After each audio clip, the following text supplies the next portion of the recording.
Ang susunod na programa ay rated G. Ito ay pwede sa lahat ng manonood.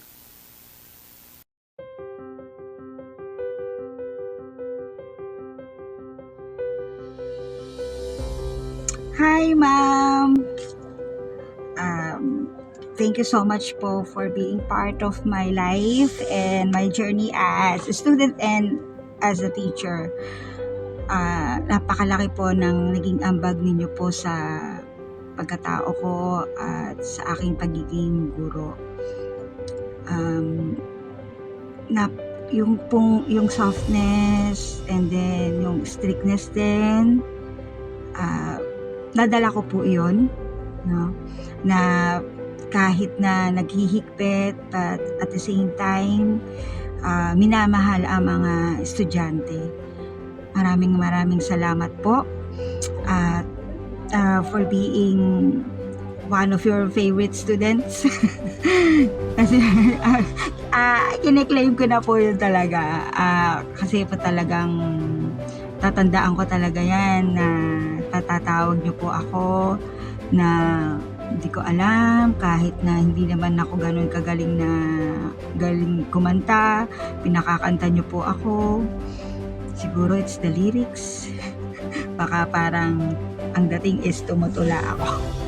Thank you so much po, ma'am. And for me, ma'am, you're the epitome of beauty, intelligence. Ang tingin ko nga po sa inyo noon, na lagi ko pong sinasabi at hindi ko alam kung nasabi ko na po sa inyo na ang tawag ko sa inyo is the Lotus Key of Banga Elementary School. Talagang I was really mesmerized kapag po nagtuturo ka na, nakatingin talaga ako sa iyo. Talagang I see to it na nakikinig din kasi tatakot ako mapahiya, although hindi ka naman namamahiya, pero parang ando dun yung kasi parang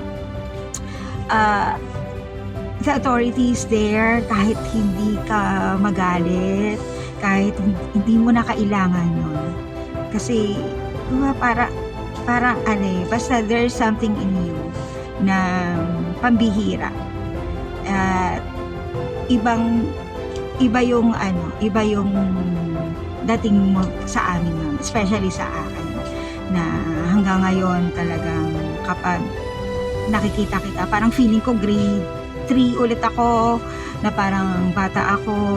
Kasi ma'am, hindi ka naman nagbago, hindi naman halos nagbago yung itsura mo. Ako yung tumanda ako from grade 3, naging teacher na, pero ikaw halos hindi naman nagbago.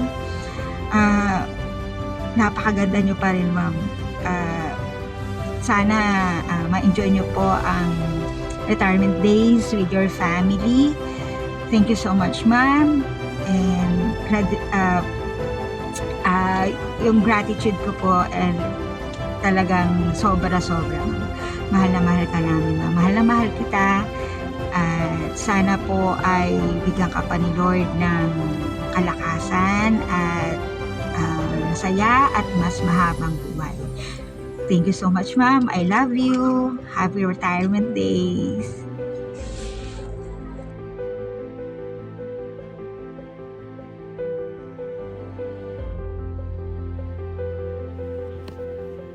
Agosto 20, 1986. Isang araw na hindi malilimutan sapagkat dito nagsimula ang paglalakbay ni Ma'am Gina Martin, na sa puso ng kanyang mga mag-aaral at kasamahan ay mas kilala bilang Ma'am Gina. Sa unang araw pa lamang ng kanyang pagtuturo ay dala na niya ang tapang, malasakit at pusong handang mag-alay ng buhay para sa mga bata. Mula sa simpleng chalk at pisara ay nabuo ang daan-daang pangarap. Mula sa kanyang malumanay na tinig at mga payo ay tumibay ang loob ng maraming batang minsan ay natatakot ngunit natututong mangarap dahil sa kanya. Higit sa lahat ay nakilala rin si Ma'am Gina sa kanyang pagiging maalalahanin sa kanyang mga kasamahan. Lagi siyang may dalang pagkain upang magsalo-salo at laging may pag-aalala sa kapakanan ng bawat guro sa kanyang paligid, sa kanyang presensya, dama ang init ng pamilya at pagkakaibigan. Ngayon, matapos ang mahigit 3 dekada ng walang sawang paglilingkod, siya ay magpapaalam na bilang guro. Ngunit sa bawat sulok ng paaralan ay maririnig pa rin ang kanyang tinig, at sa bawat batang nagtatagumpay ay naroroon pa rin ang kanyang bakas. Kaya naman, mula sa Banga Elementary School, maraming salamat po, Ma'am Gina Martin.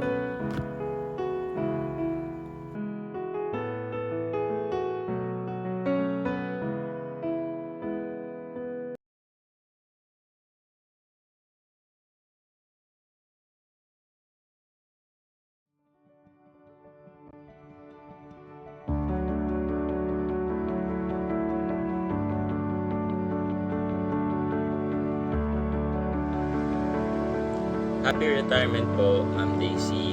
Ang isa sa pinaka-favorite kong teacher sa Banga Elementary School. Maraming salamat po sa pagiging part po ng aking elementary school days. For almost 1 year, you stood as my second mother when I was in 6th grade. At kahit hindi po natuloy ang pinapangarap po namin graduation na kasama ka dahil sa COVID, ay grateful pa rin po kami. Nakakamiss po yung mga tawanan po natin. Masarap yung pong banana cake at yung kwentuhan po natin after class. Kamusta po kung ano po ba nangyari sa mga klase. Maraming salamat po sa paggabay mo po sa amin at pagturing mo po sa amin bilang anak. Advisor ka pa po namin. At happy retirement po, Ma'am Daisy. Naway patuloy po kayong bigyan ng lakas ng Panginoon upang ma-enjoy niyo po ang retirement. See you around po and God bless.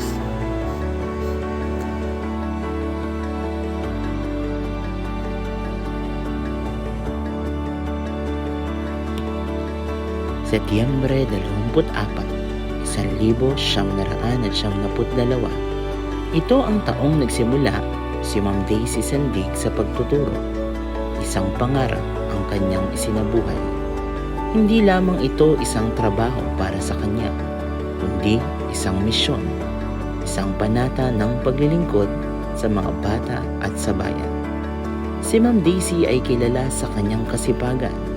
Kahit gabi na, siya'y nagpupuyat para makapaghanda ng aralin. Sa bawat lesson plan na kanyang ginagawa, ay naroroon ang kanyang malasakit at dedikasyon para masiguro na matututo ang kanyang mga mag-aaral. Handa siyang magsakripisyo ng sarili alang-alang sa iba. Hindi niya iniisip ang pagod sapagkat ang tanging mahalaga sa kanya ay ang kapakanan at kinabukasan ng kanyang mga mag-aaral.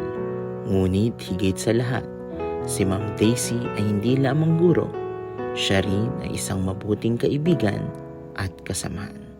Sa tuwing kailangan siya ng kanyang kapwa-guro, ay naroroon siya upang makinig, umalalay at magbigay ng tapang.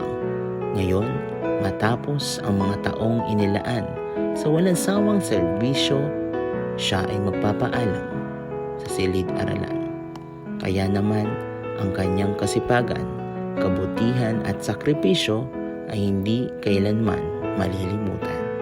Maraming salamat, Ma'am Daisy, sa iyong pag-ibig sa pagtuturo at malasakit sa iyong mga kasamahan. Ikaw ay naging ilaw at inspirasyon. Kaya naman, habang tinatahak mo ang bagong yugto ng iyong buhay, dala-dala namin ng iyong mga alaala at kabutihan na habang buhay naming iingatan. Mula sa Banga Elementary School, maraming salamat, Ma'am Daisy Sandig.